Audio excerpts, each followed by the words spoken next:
Hey, call me Shape, and today I'm reacting to a video titled The Hard Truth About Black Women and Why Men Aren't Marrying Them. Let's get right into it.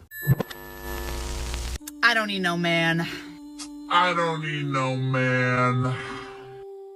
I do not want to be an independent woman. I do not. I do not like it. I do not enjoy it. I'm done. Wow, this woman just ruined herself. I don't know if her daddy didn't hug her enough, or if she just has some sick infatuation with Black China.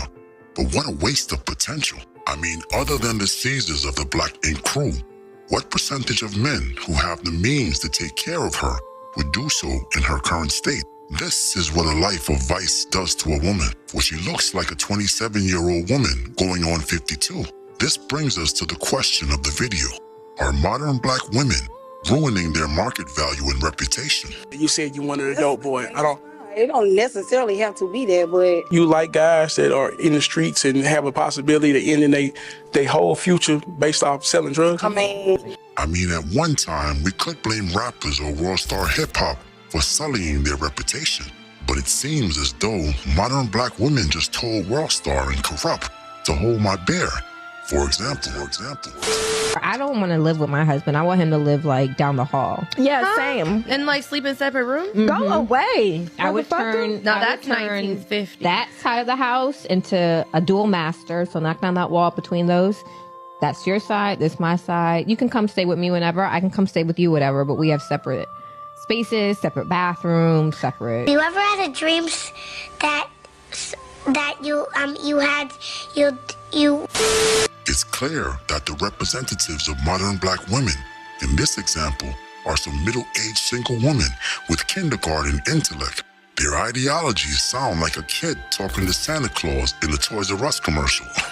Yes, Santa, I want a pony and a Malibu Barbie funhouse and a man that makes over $400,000 a year that will pay all the bills and give me spending money and split our mansion into two so I can live on one side by myself. Yeah, I definitely lost some calories on that run-on sentence, but this woman is a single mother with the same Christmas list as her child. Some of these women are clearly on the autism spectrum, so to speak.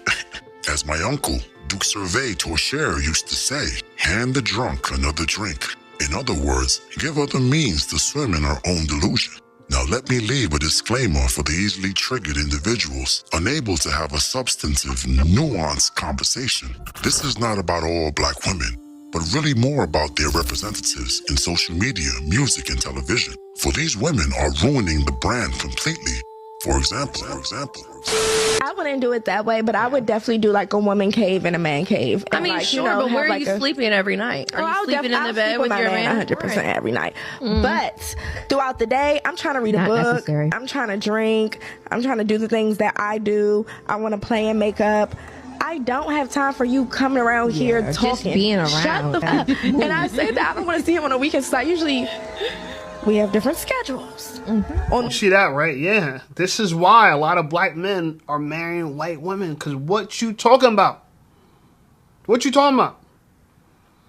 So the first lady talks about how she don't want to be independent. She don't want to be independent. The next lady talking about how she want to be married to her booty call, right? He lives in one room. She lives in another room. And the last one says she don't mind spending time with her man. Like they stay in the same bedroom. But, you know, she need time to do her things and he need to just shut up.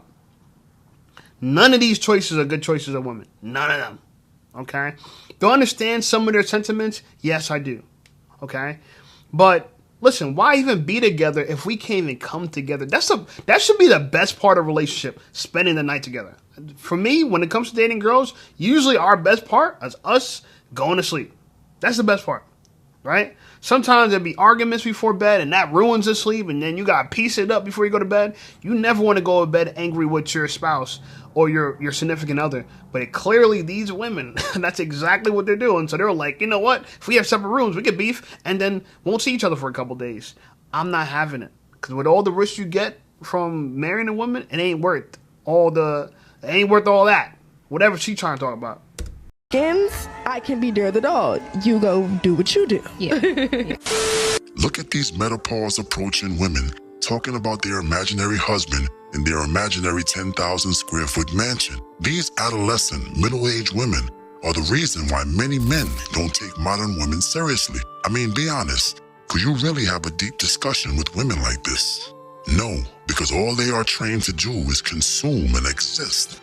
I'm not necessarily advising black men to interfere, but they must reintroduce the standard, the bar, by any means necessary. See what I did there? But we march forward. I think it's necessary to have a whole phase throughout your life. Yeah. I agree on that. I'm going to say something that I know a lot of women are not going to want to admit, but I'm going to say it. A whole phase is not necessary. And if we're honest, after we have an encounter with a man under the guise of it's my body, my choice, it's freeing, it's liberating, I can do what I want to do. When you wake up the next day and you realize you still don't have the relationship that you want, this man is not answering the phone, he has ghosted you, as they do often when they get what they want, we feel less than. Our value is in question in our own mind. Our self-esteem and our confidence starts creating questions like, why not me? Was I not good enough? And then you go out and you repeat the cycle thinking, I'm just going to go and prove that it ain't me by sleeping with this other man because I can do what I want. Meanwhile, I had been with this guy for 5 years, so I wasn't really having sex with a lot of people. And so for one summer, I said, I'm gonna do whatever I feel in the moment that I feel it. There was this time where I was at this bar having this meeting with this girl, and this bartender was just giving me the eyes and just kept giving me these blueberry mojitos or something. And the bar was kind of empty. So I was like, I'm gonna go use the bathroom. And I'm like, there's no toilet paper in the bathroom. There was. But I was like, there's no toilet paper in the bathroom. And so he was like, oh, okay, I got you. And so This is a good story, right. And he come to get me the toilet paper, and we end up in the freezer. In the freezer.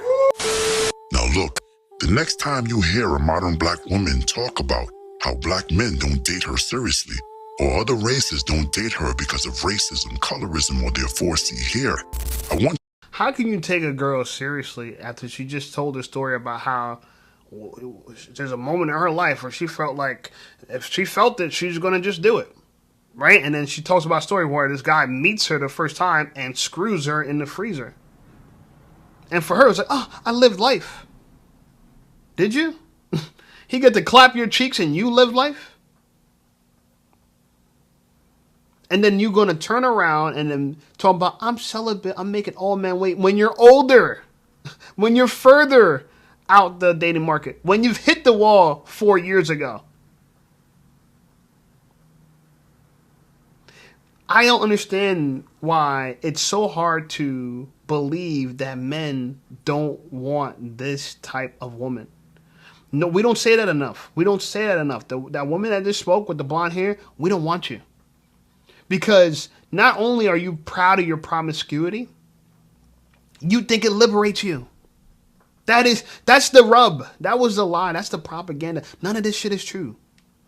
We've been indoctrinated to believe that hookup culture is improving the lives of women, making them better. They're happier. Now they're not under men's rule anymore. Now they finally can make a choice for themselves. And the choice that they make is that random men are going to hook up with them for free.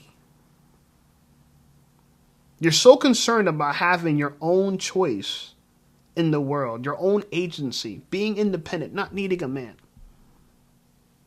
And now when you can make your own choice, you choose to be a 304.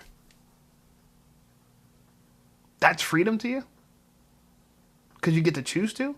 And you know what we get to choose to? We get to choose to not be with you. We get to choose to not date 304s. Listen, I got no issue with 304s. It's a free country. You're allowed to do whatever you want to do. And so am I. If I just want to use you for hookups because I feel like that's what you're good for, hey, don't be mad at me, okay? Don't be mad. Because everybody trying to live like a man, but only men can live like men, okay? When I smash a girl, I don't feel nothing the next day. I don't feel like I just been violated, someone took something of mine. But that's how women feel. Women feel attached to you after you clap them cheeks. They do. I'm in love. They feel attached to you right away. I think you don't even really know a girl until after you done clap them cheeks. You don't even know her. Because now you're about to see the real version of her. Now she's going to show you if she's intolerable, insufferable, or all the above. But again, we have women like this, not this beautiful woman on the screen, but the one with the blonde hair in the previous clip, talking about, oh, if I feel it, I'm going to just do it. That sounds like SA in my opinion. Because if men, we just felt like we're just going to do it, that means we'd be walking up to random women, violating them. And that should not be acceptable. Right? And it's not. And I don't accept it. Right? So what is the special privilege that women have that they get to do this? I'm going to wait. Let me know in the comments. By the way, if you're liking this video, if you're enjoying this video, make sure you subscribe to the channel, hit the bell notification so you don't miss any of the content I'm about to drop. Grab this clip and play it for her. Many of these representatives lack a discipline, modesty, and self-respect. As we watch this feminist panel attempt to one-up the other on how much of a 304 they are, we can see how deranged a group of women can be without the leadership of a man. Bragging about their sexual escapades to their sisters and then calling this sordid display empowering. I want you to understand, this is a middle-aged woman bragging about sleeping with a stranger in a restaurant freezer within the first 30 minutes of meeting him. And we as men are supposed to respect her, protect her, ignore her past, right? Blasphemous. If you fear that you were too much a hoe in your early 20s, all you have to do is literally wake up, go to another state, create a new personality, and date different guys. No one on the East Coast is going to know what you was doing on the West Coast. Honestly, they're not. What did you just say? The conversations were given to us, of course, to not be sluts, to not open our legs, Yeah. to basically to not have sex at all. Yeah. So similar to y'all, I didn't start having sex until I was 20. And I basically wanted to do so because I felt, I didn't feel pretty. I wanted to be wanted. And so I started having sex as a hoe. Like I just, was out here in college and just spreading it wide. And laying it low. And laying it low. But most people do that, so don't feel bad. Most people do that. So don't. Most women do that, so don't feel bad. You got that, guys? Did anyone get that on camera? Most women do that, so don't feel bad. It's funny, right? Girl Matt says, I don't feel beautiful. What should I do? Oh, I know. Go out and sleep with a bunch of guys. Like a 304. Instead of just trying to improve your looks. Oh, how about going to the gym? How about eating healthier? How about practicing self-love and finding value in yourself and spending time with people who care about you? How about that? No one does that. Oh, no. Bend over, let a man hit it. You're going to feel beautiful. And this is what some women do in order to feel attractive. They do. It is what it is. I don't know. I'm actually really perplexed by all this. I really am. But I can't say that I'm shocked. I just think that this is why, right? Media like this, podcasts, right? These feminine podcasts or talk shows like this are the reason why our youth are so hedonistic. All right? Debauchery is practiced throughout the day, throughout life, and it seems like the goal of life. But what do I know? I'm just a dude in the red pill space trying to kick some real knowledge, What do I know? Anyway, like this video, subscribe to the channel blowing up. I appreciate you guys. Check out some of my other videos, and I'll see you over there.